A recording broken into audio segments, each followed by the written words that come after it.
We had 45 hours of practice. 45 hours of practice. That's more than you guys probably spent doing homework. Right? I can attest to that. Across the team, we had 545 plate appearances.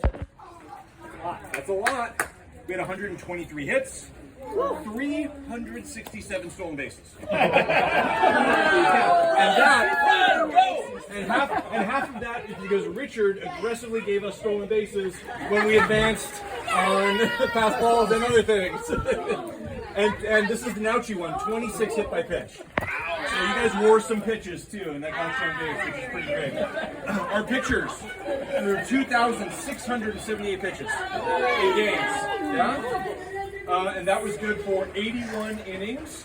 And 149 opponents struck out against us. Yeah. All right, that's our team. Right, we had a great season. The end of the year was super fun. The beginning was super fun. The rain in the middle was less fun. Right. So thanks everybody, especially parents.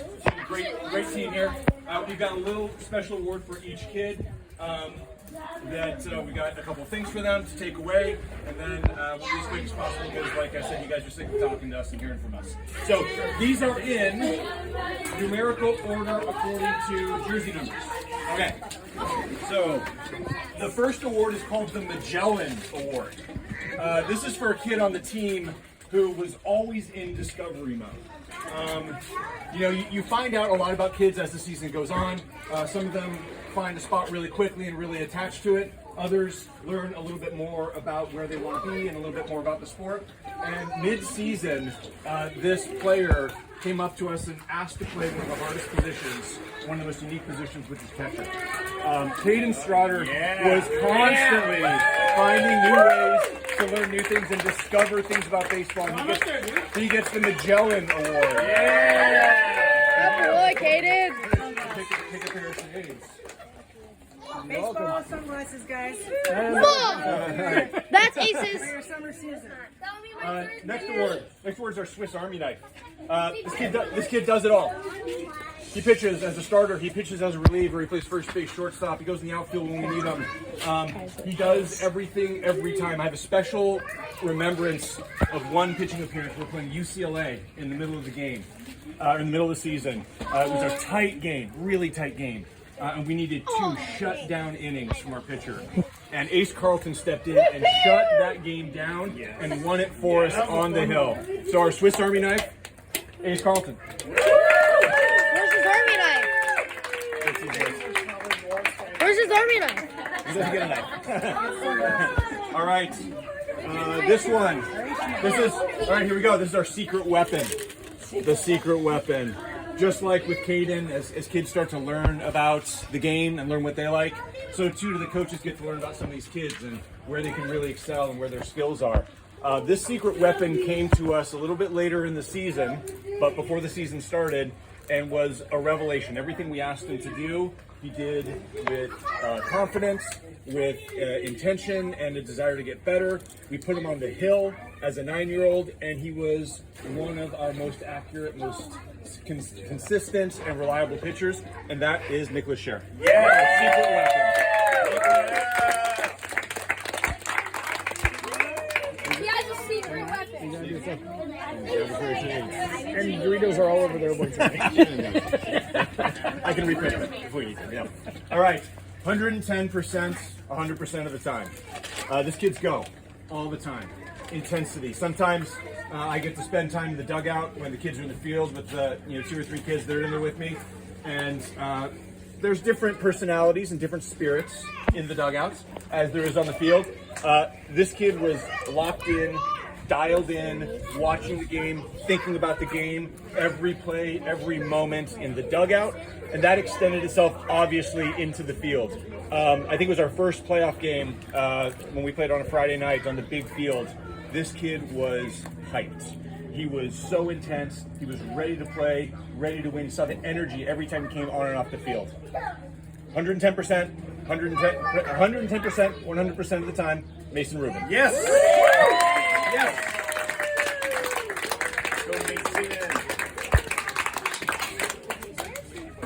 So, oh yeah, here we go. Shades if you want.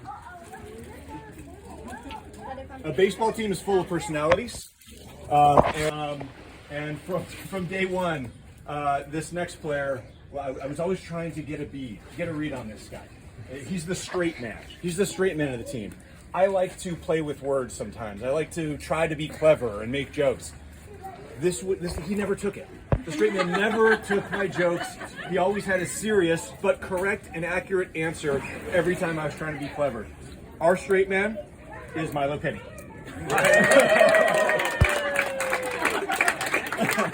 Sunglasses, dude. Look, he keeps it up to this day. Even when he gets his award, doesn't crack a smile, he is the straight man. All right, the next award is our Timex Award for taking a licking and keep on ticking. 46 hit by pitches, right? Right? Some of those hurt. Some of them don't hurt as much. But when you're this age and you're just starting to figure out how to play this game, you have some of these obstacles to get over. So you might get hurt early in the season and need to overcome that. It doesn't always happen right away, but having the fortitude, having the strength, and the courage to get back in the box and take those swings and face down those pitchers and get some hits, get some really, really big hits. It takes a really great watch like a Timex to take a licking and keep ticking. River Rothschild is our Timex Award. River also took the hits when he was in second base and still made plays. That's right. Yeah, that's right. He takes those lickings at every spot. All right. Next award. We had a relatively compliant team, right? Most of the players generally did what they were asked to do, but sometimes you come across a kid that will do anything you ask him to do, right? Play catcher, pitch, warm up the left fielder. This is another dugout story. Sometimes while in the dugout with the kids in the dugout, it was required to get their attention to focus on the game.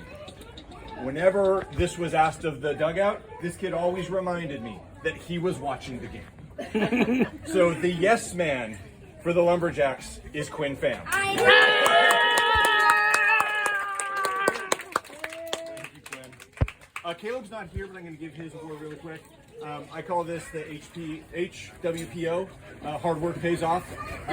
About 2/3 of the way through the season, I was looking at my spreadsheets, and I was looking at Caleb, and Caleb was not getting on base, but he wasn't striking out. He was putting the ball in play. He just was getting unlucky. When he hit the ball, it got caught, or when he hit the ball, it got right to the first baseman, right to the pitcher. And I told him one game, I'm like, you're getting bad luck, buddy. Keep doing what you're doing. Your hard work's going to pay off. You're going to get hits. These balls are going to find grass, and you're going to start doing great. Not that game, but the next game, I started seeing some offensive production out of him. He started being awesome behind the plate, and he earned a 9 or 8 select for his hard work. So Caleb is our hard work pays off. Kaito's also not here, but this one's easy. He's game time, right? Kaito's excels at whatever you ask him to do. There were a couple of coaches that we hear in the coaches' boxes in first and third base. Like when Kaito was catching, they're like, "Who is this kid?" Like yeah, they're like, "Who is this kid catching?" Like he would just move. He got to every ball. He was framing pitches. 9-year-olds don't frame pitches. It also doesn't work when you try and frame a pitch when Rudy's behind the plate. But anyway, Kaito's game time. He was there. He played with intensity. He had great baseball IQ. He excelled at everything he did, and he was our game time player. There's cookies. Okay. 1 + 1 + 1 + 1 + 1 equals high five. Baseball is a sport. I don't know if it's the sport with the most high fives, but there's a lot of high fives in baseball, right? Whether it's practices, games, between innings, before and after at bats. We have one player who does not like giving out high fives. He likes giving out singles, right?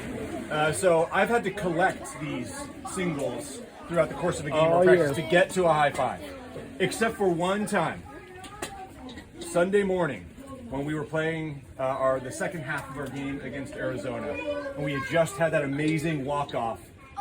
Liam was getting ready to bat. He had his helmet on. He was in the dugout. It was bedlam. Everybody was going crazy. I don't think Liam quite knew what had happened yet. But I got down and I said, "Liam, we just won." and he gave me a high five, unsolicited.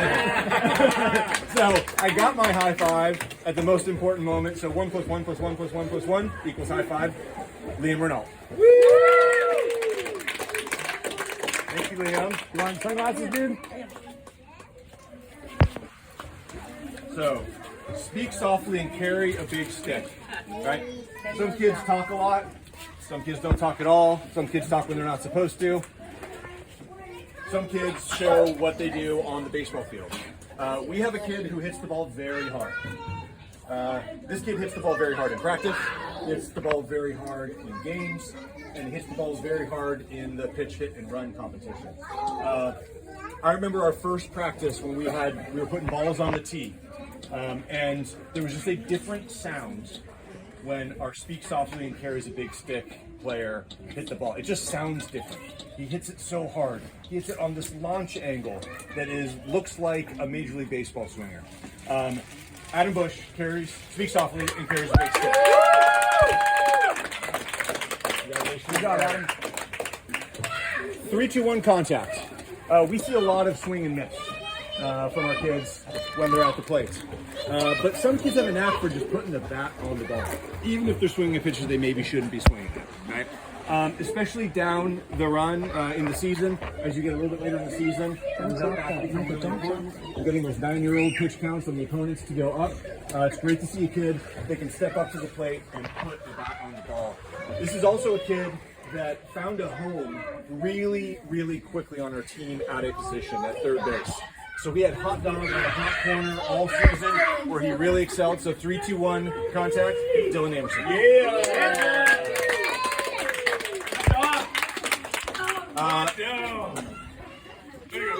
Baseball is a game of a lot of emotions. There's cheering, sometimes there's crying, sometimes there's a lot of crying. But usually these emotions get applied and directed in the right ways. And when you have a player who really cares about their performance and the performance of their team, sometimes they get overwhelmed with emotion, but we know they care about what they're doing for their team. So the Heart and Hustle Award goes to Miller Geeson for his spirit, energy, heart, and hustle. Kids, dude. And he has number 70, which is the highest number on the team. Yes, he does. So you don't have to hear me talk anymore. That's it. It goes without saying, thanks to all the parents and coaches and helpers and everybody throughout the season. You guys are what helps make us be a team together. It really comes together at the end of the season. It's a lot of fun when you guys are enjoying beverages, when we're trying to coach, and sticking up for the team and the coaches. So Mike, Phil, T, Richard, Sean, you're always last. You guys kind of look the same. You got the silver and the shades and the hat. So, thanks so much to everybody. It's been a pleasure. Look forward to seeing you guys around Village, coming seasons, in the fall, around school and other places. Don't forget to do your surveys for the league. Don't forget to do your surveys, and do me a favor, write in how terrible you think the umpiring is. Yeah.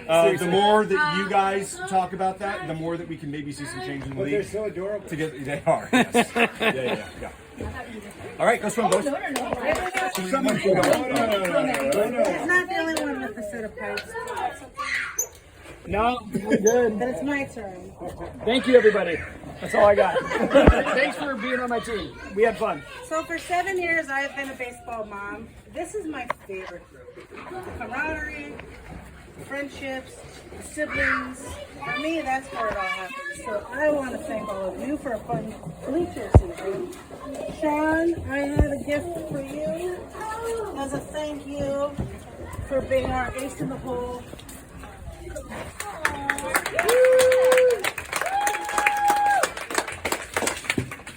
And our non-drinking coaches. You get a cooler full of non-alcoholic beverages to enjoy. All right. From our bleacher camaraderie to you. Thank you. These are for me. There's just assorted You're right. That's okay. Exactly. and teas. And that's it. Thank you, guys. Thank you. Thanks for a great season, everybody. Bye. Okay.